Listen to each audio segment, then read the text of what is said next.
Ayan, dito naman sa Viewman, pagka-sign up mo pa lang, meron kang ma-receive na 57 pesos. Green points, 1:1 na yan. 1 point is 1 peso. Sa gold coins naman, 10,000 points is 10 pesos. Ayan siya. So, pinaka-game nila dito mabebs, ito siya. Shoot lang. Drag. Galawin lang natin yung screen para gumalaw yung ating character or hero. Yan siya. Tapos sa pinaka-last dyan, need nating talunin yung kanilang boss. Yung mastermind. Ito yung mga items. Mamili ka lang dyan. See? Sobrang basic lang din siya. Laser. Try natin. Malapit na yung boss. Right there. Lightning.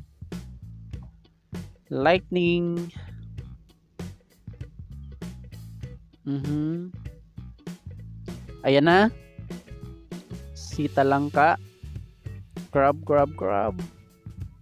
Or crab ba yan? Hindi naman. Scorpion.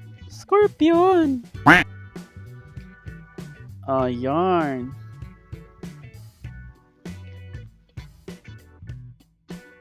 Ayan na.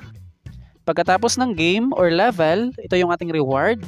2.83 pesos na green cash, 6,000 points at saka 300 star points.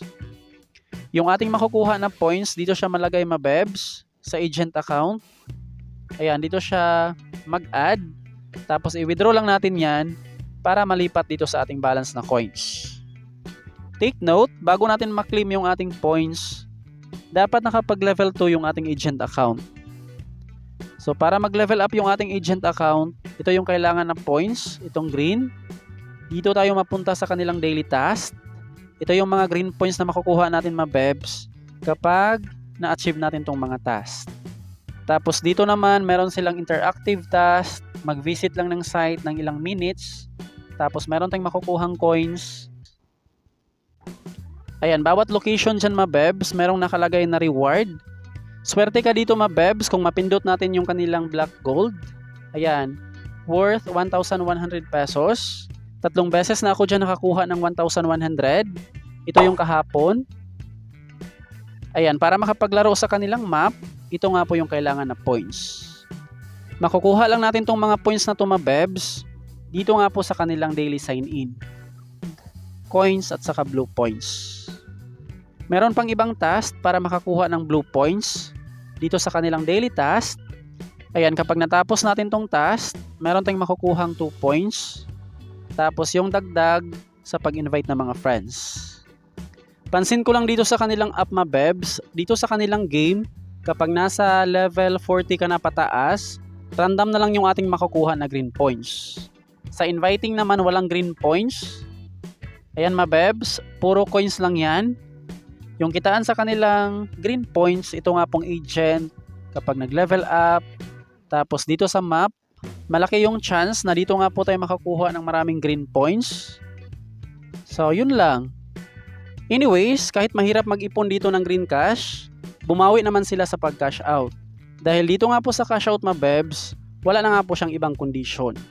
Like for example, kapag meron ka ng balance dyan na 850 pesos, matik na natin yung ma-cash out, papunta nga po sa ating GCash. Ayan, meron tayong balance dito mabebs na 6,066.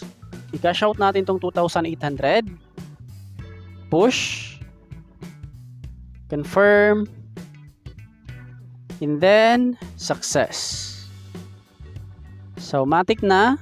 Wala nang requirements. Dito natin ma-check yung ating cash out. Ito na mabebs, naka-pending na yung ating cash out.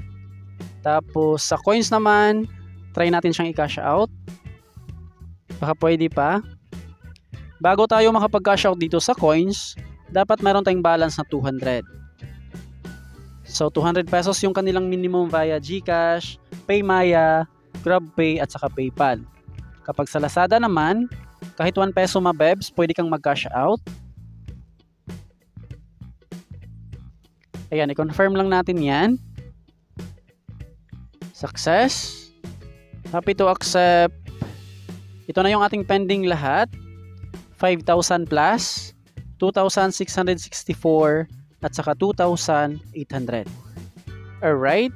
Regarding naman sa pag-process ng payout, pinakamatagal dyan, 1 minute to 24 hours up to 3 working days. A few minutes later.